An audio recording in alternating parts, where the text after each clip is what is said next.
Hello दोस्तों, नमस्कार। कैसे आप सभी लोग? आई होप आप लोग सभी स्वस्थ होंगे और मस्त होंगे। आज की वीडियो की सीधे शुरुआत करेंगे दोस्तों हम। नो झिकझिक, नो बकवास, सीधे वीडियो की शुरुआत। ठीक है। पिछले जो 20 क्वेश्चन थे उनको हम यहाँ पर देख चुके थे। यदि आप लोगों ने वो वीडियो नहीं देखी है तो आप लोग प्लेलिस्ट के माध्यम से उस वीडियो को देख सकते हैं। ठीक है। अब हम यहाँ पर एक नई वीडियो की शुरुआत करते हैं। जो 20 क्वेश्चन थे उसमें आगे क्वेश्चन छूट गए थे, उनको हम यहाँ पर क्लियर करेंगे। अब क्वेश्चन नंबर 19 ये था, चौखट के लिए प्रयुक्त होने वाला शब्द है संगाड़। ठीक। क्वेश्चन नंबर 20 था, धीरे धीरे चल का गढ़वाली रूप होगा, ये था मठो मठो हिट। ठीक है। अब हम यहाँ पर 21 से स्टार्ट करेंगे। 21वां क्वेश्चन है दोस्तों,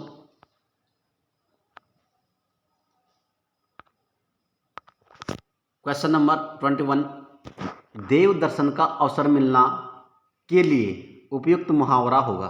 ठीक है। देव दर्शन का अवसर मिलना, ऐसा कौन सा मुहावरा है जिसका अर्थ होता है देव दर्शन के अवसर मिलना। ठीक है। क है गंगा नयन, ख है पड़त पड़न, ग है हाथ लगन और घ है डोरी लगन। ठीक है। तो इसका राइट आंसर हो जाएगा डोरी लगन। डोरी लगन जो मुहावरा है उसका अर्थ होता है देव दर्शन का अवसर मिलना। ठीक है।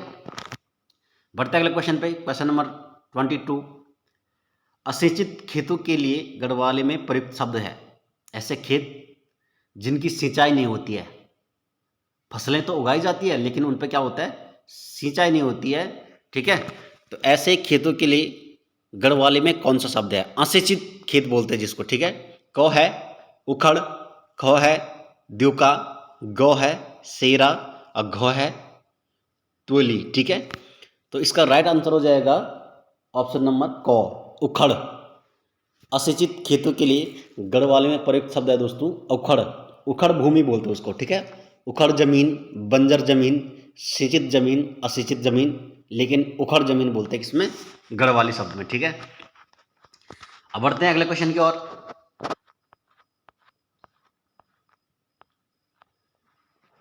क्वेश्चन नंबर 23, कडगल समूहवाची शब्द का प्रयुक्त होता है। कडगल, कडगल समूहवाची शब्द प्रयुक्त होता है। ठीक है। किसके लिए होता है ये हमें बताना है। ऑप्शन नंबर क है लकड़ियों के लिए, ऑप्शन नंबर ख है घास के लिए, ऑप्शन नंबर ग है ऊन के लिए और ऑप्शन नंबर घ है अनाज के लिए। ठीक है। तो इसका राइट आंसर हो जाएगा हमारा ऑप्शन नंबर क। लकड़ियों के लिए कडगल शब्द का प्रयोग किया जाता है। ठीक है। अब लकड़ियों में कडगल क्या होता है, जब लकड़ियों को हम सारी लकड़ियों को एक जगह पे एक स्थान पे उसका ढेर लगाते हैं, ठीक है, तो उसको गढ़वाली में बोलते हैं कडगल। समझ गए बात को? तो कडगल जो समूहवाची शब्द है वो लकड़ियों के लिए होगा। जब हम एक स्थान पे क्या करते हैं, लकड़ियों का ढेर लगाते हैं, तो गढ़वाली में इसको क्या बोलते हैं, कडगल। ठीक है दोस्तों। बढ़ते अगले क्वेश्चन की ओर। क्वेश्चन नंबर 24, ऊनी कपड़ा जलने का गंधबोधक शब्द है। जब ऊनी कपड़ा जलता है तो उससे जो गंध निकलती है गढ़वाली में उसको क्या बोलते हैं? क है कुतराण, ख है किड़ाण, ग है किकराण और घ है कुमरान। तो इसका राइट आंसर हो जाएगा किकराण। किकराण बोलते हैं उसको, किकराण। ऊनी कपड़ा जब जलता है ना तो उससे जो दुर्गंध निकलती है उसको बोलते हो गढ़वाली में किकराण। क्लियर? बढ़ते अगले क्वेश्चन की ओर। क्वेश्चन नंबर 25, पारंपरिक लोक शैली के मकान में भूतल का भारी बरामदा कहलाता है। पुराने मकानों की ये बात कर रहा है। पारंपरिक जो मकानें होती थी गढ़वाल में, ठीक है, उनका जो मकानों का जो भूतल होता है ना उसका भारी बरामदा, उस बरामदे को क्या कहते हैं? ठीक है। तो क है तिवारी, ख है डंडियाली, ग है निमदरी, घ है हट्टी। तो इसका राइट आंसर हो जाएगा, उसको बोलते हैं हट्टी। हट्टी वाला मकान जिन लोगों का रहा होगा वो लोग एकदम से तुरंत समझ गए होंगे। ठीक है। तो बरामदे को सिंपल सी भाषा में क्या बोलते हैं, हाटी बोलते हैं। ठीक है। भूतल का जो भारी बरामदा है उसको गढ़वाली के लिए शब्द जो प्रयुक्त हुआ है उसको बोलते हैं हाटी। क्लियर?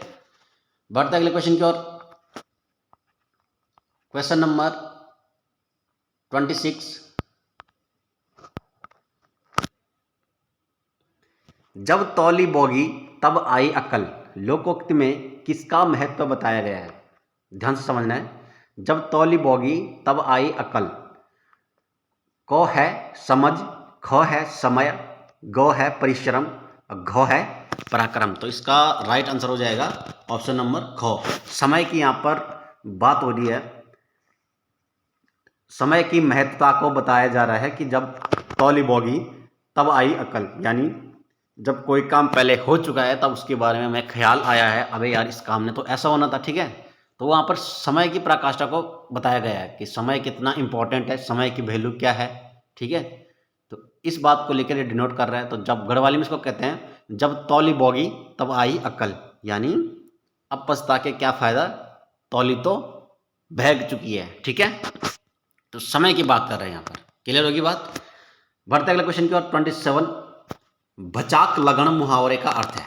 भचाक लगन मुहावरे का अर्थ है, ऑप्शन नंबर क है चोट लगना, ऑप्शन नंबर ख है निशान पड़ना, ऑप्शन नंबर घ है हानि पहुंचना और ऑप्शन नंबर घ है गिर जाना। तो भचाक लगन जो मुहावरा है उसमें गढ़वाली में के लिए शब्द हुआ है, उसके लिए हानि पहुंचना, यानी हानि पहुंचना। जब हानि पहुंचती है तो उसके लिए गढ़वाली में बोलते हैं भचाक लगन। बोलते नहीं अरे यार आज मैं उस पार्टी में गया था और मेरे पे भचाक लग गई वहाँ, ठीक है, या मेरे पे इतने पैसों की भचाक लग गई, ऐसे बोलते ना लोग। यार मेरे पे 200 की भचाक लग गई, आज दोस्तों के साथ पार्टी करने गया था और दोस्तों ने मेरे ऊपर क्या कर दिया, 500 की भचाक लगा दी। तो 500 का क्या हुआ, उसका हानि हुआ है, 500 उसके खर्च हुए। तो भचाक लगन मुहावरे का अर्थ होता है हानि पहुंचना, ठीक है। अब बढ़ते अगले क्वेश्चन की ओर। क्वेश्चन नंबर 28, छील डालन मुहावरे का अर्थ है। क है डील देना, ख है झगड़े की स्थिति पैदा करना, ग है खोल देना और घ है झगड़ा करना।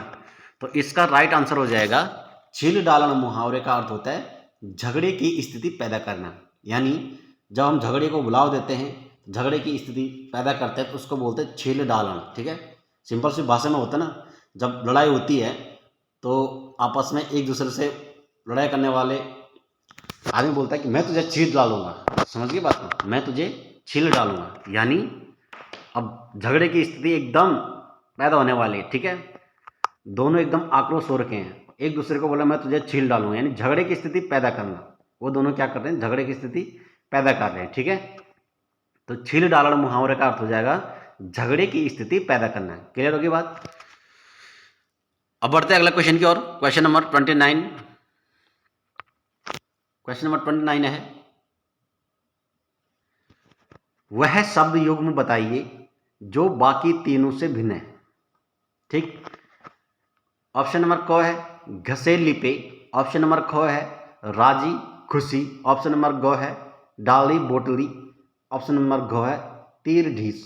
तो सबसे पहले मैं हर बार बोलता हूँ कि क्वेश्चन को ध्यान से समझना है, क्योंकि हम लोग क्वेश्चन को ध्यान से ही नहीं पढ़ पाते हैं, सीधे टिक लगा लेते हैं और जब बाद में घर पे आके क्वेश्चन देखते हैं तब देखते हैं यार ये तो गलत हो गया है, ठीक है। तो क्वेश्चन एक बार समझना है, थोड़ा टाइम दीजिए क्वेश्चन को समझने के लिए। तो वो शब्द युग्म छाड़ना था जो बाकी तीनों से भिन्न है। अब ये सारे गढ़वाली के शब्द हैं, ठीक है।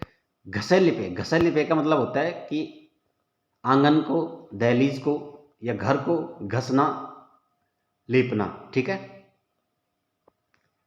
पुराने ज़माने के जो घर होते हैं, अभी भी घर हैं, वो घर जो मिट्टी के हैं उनके अंदर घसे होती है, लिपे होती है, ठीक है। तो लिपे एक जैसा होता है ना, खाना वाना खा लिया, उदाहरण से समझे, खाना वाना खा लिया, तो खाना तो ठीक है पर वाना क्या है, ठीक है।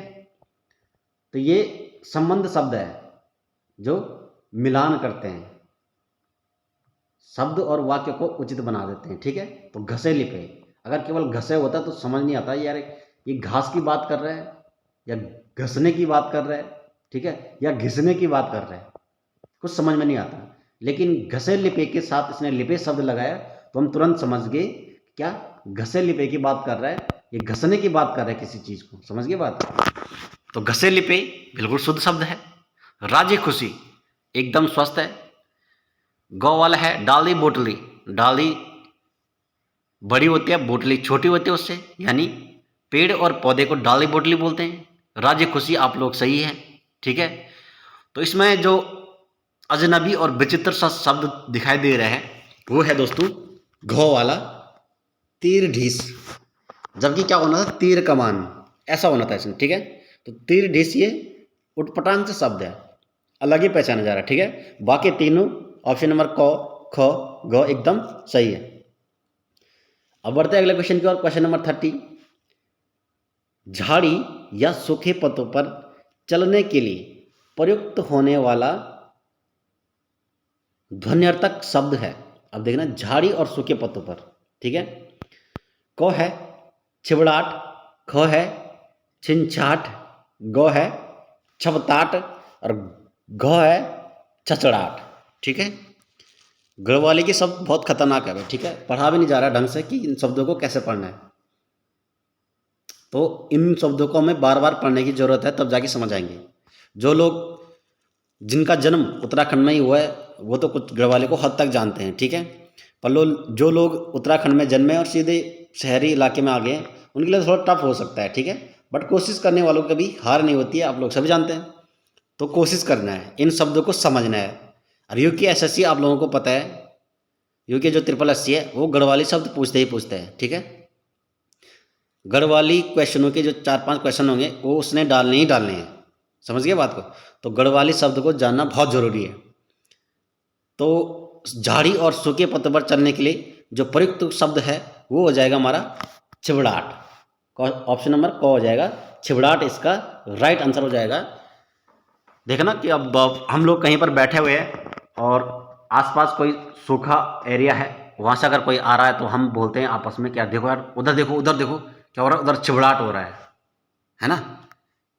क्या बोलते हैं कि यार पीछे देखो ना, उधर पीछे छिबड़ाट हो रहा है, तो उसको क्या बोलते हैं, छिबड़ाट। क्लियर होगी बात।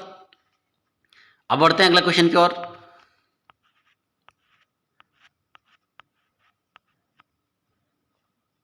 क्वेश्चन नंबर 71 है। इससे पिछले जो क्वेश्चन होंगे यानी 70, 69, 78, ठीक है, सॉरी 70, हाँ 70, 78, 69, ठीक है, 68, 67, 66 जो भी क्वेश्चन होंगे उनको मैं अगली वीडियो में कराऊंगा, और वो भी बहुत रोचक क्वेश्चन है जो मैं आप लोगों के लिए लाने वाला हूँ, ठीक है। अभी ये यहाँ पर जो क्वेश्चन थे पिछली वीडियो की 20 के बाद वो छूट गए थे, उसमें 10 ही क्वेश्चन थे। मैंने सोचा चलो और क्वेश्चन थोड़ा इसमें मेंशन कर देता हूँ, ठीक है। तो ये सारे इंपॉर्टेंट क्वेश्चन है जो मेरे को लगता है कि इनके पेपर में पूरे बनने के चांसेस है, समझ रहे ना बात को, इसलिए मैं इन्हीं क्वेश्चनों को उठाता हूँ। अब देखो, सावन की संक्रांति की पूर्व संध्या पर मनाए जाने वाला गढ़वाल क्षेत्र का एक त्यौहार है। सावन की संक्रांति की पूर्व संध्या पर मनाए जाने वाला गढ़वाल क्षेत्र का एक त्यौहार है, तो उसका कौन सा त्यौहार है, वो हो जाएगा रोटल्या या रूठल्या। समझ रहे बात को, रोटल्या या रूठल्या वो त्यौहार है। अब क्वेश्चन नंबर 72 है, सुनपट और पातालती क्या है। तो सुनपट और पातालती क्या दोस्तों, फिल्में हैं, उत्तराखंड की फिल्में हैं सुनपट और पातालती, ठीक है। ये पातालती बताना कब रिलीज हुई थी, ठीक है। और पातालती का फिल्म का जो डायरेक्टर है वो कौन थे, ठीक है। ये अगर आप लोग दिल से पढ़ाई करते हो तो जरूर कमेंट में बताना कि पातालती कब रिलीज हुई थी और इसके डायरेक्टर कौन है। बहुत इंपॉर्टेंट क्वेश्चन है ये। क्वेश्चन नंबर 73 है, किसी राजस्व ग्राम की परिसीमा के अंतर्गत, एक राजस्व वाला गांव है उसकी परिसीमा के अंतर्गत, यहां तक समझ में आ गया, आने वाले उसके परिधीय भूखंडों के लिए प्रयोग किया जाता है। तो उसके के लिए किया जाता है तौक, है ना। जैसे कुमाऊं में होती है ना परगने होती है, कुमाऊं में परगने होती है, तो उसी प्रकार परिसीमन के अंतर्गत, राजस्व ग्राम के परिसीमन के अंतर्गत जो भूखंड होते हैं, अलग अलग खंड होते हैं, उनको बोलते हैं तौक। अब एक गांव में 4-5 तौक है, तो 4-5 तौकों को मिलाकर क्या हो गया, एक राजस्व ग्राम बन गया, ठीक है। अलग अलग भूखंड है, कहीं परगने बोलते हैं, ठीक है, तो कहीं कुछ और बोलते हैं, तो यहाँ पर क्या बोलते हैं, तौक बोलते हैं, तौक। समझ गए बात को। बढ़ते अगले क्वेश्चन की ओर। क्वेश्चन नंबर 74, पंच केदारों में से किस प्रसिद्ध मंदिर को राष्ट्रीय महत्व स्मारक घोषित करने के लिए, पांच केदार हैं, किस मंदिर को राष्ट्रीय महत्व स्मारक घोषित करने के लिए केंद्र सरकार ने 27 मार्च 2023 को आदेश जारी किया? तो ये किया तुंगनाथ। और तुंगनाथ मंदिर कौन से जनपद में है, ये भी आप लोग कमेंट बॉक्स में जरूर बताना, अगर पढ़ाई करते हैं तो, दिल से करते हैं तो, ठीक है। बढ़ते अगले क्वेश्चन की ओर। क्वेश्चन नंबर 75, कोदू जिसको मंडवा बोलते हैं हिंदी भाषा में, कोदू उसको हमारी गढ़वाली भाषा में बोलते हैं, खरीफ की फसल है या रबी की फसल है? तो ये कौन सी फसल है दोस्तों? खरीफ की फसल है, ठीक है। तो ये थे दोस्तों आज के question, important question, Garhwali question जो महत्वपूर्ण है परीक्षा की दृष्टि से, ठीक है। मन से पढ़ाई कीजिए, दिल से पढ़ाई कीजिए यार। जो प्रयास करता रहता है वो कहते हैं कि कभी कभी ताला जो होता है ना दोस्तों, उसको आखिरी चाबी भी खोल लेती है। हम बहुत सारे प्रयास करते हैं, लेकिन क्या पता आपके लोगों के नसीब में कुछ अच्छी नौकरी हो। कनिष्ठ सहायक की भर्ती मैदान में बिल्कुल दौड़ रही है, पुलिस की भर्ती भी दौड़ रही है। जी जान से मेहनत कीजिए, निकलना बिल्कुल ज़रूरी है यार। निकलना उस बंदे के लिए हो जाता है, आसान हो जाता है जो कंटिन्यू मेहनत करता है। अगर तुम 4-5 पेपर देते हो, 4-5 पेपरों से आपको बहुत नॉलेज हो जाता है, ठीक है। करत करत अभ्यास, तो इसलिए छोड़ना नहीं है। ऐसा नहीं है कि अभी आपने कनिष्ठ सहायक का पेपर दे दिया, पुलिस का पेपर दिया तो नहीं निकले फिर छोड़ दिया, छोड़ना नहीं है। क्या पता इसके ऊपर कोई वैकेंसी आ जाए और उसमें आप निकल जाए, ठीक है। तो उम्मीद करता हूँ दोस्तों कि आप लोगों को वीडियो पसंद आई होगी, ठीक है। और यदि वीडियो पसंद आती है तो आप लोगों को कुछ नहीं करना है, एक शेयर करना है, ठीक है।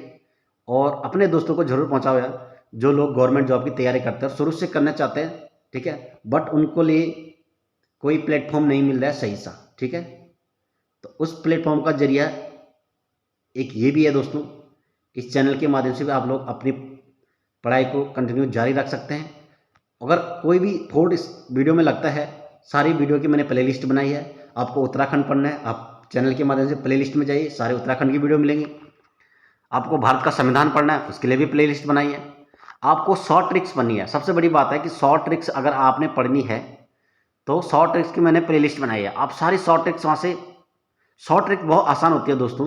कम से कम शॉर्ट ट्रिक्स अगर आपने 5 शॉर्ट ट्रिक्स याद कर रखे तो आपने 50 क्वेश्चनों को याद कर लिया है। समझ रहे हैं ना बात को? शॉर्ट ट्रिक्स आज करना बिल्कुल ज़रूरी है, तो इसलिए शॉर्ट ट्रिक्स को बिल्कुल याद कीजिए। उसके लिए भी मैंने प्लेलिस्ट बनाई है, तो आप लोग जरूर चैनल पर जाइए और प्लेलिस्ट के माध्यम से सारी वीडियो को एक बार पुनः देख लीजिए, ठीक है। और वीडियो पसंद आती है तो लाइक शेयर जरूर कीजिए, ठीक है। तो चलिए दोस्तों मिलते हैं एक नई वीडियो में, तब तक के लिए धन्यवाद।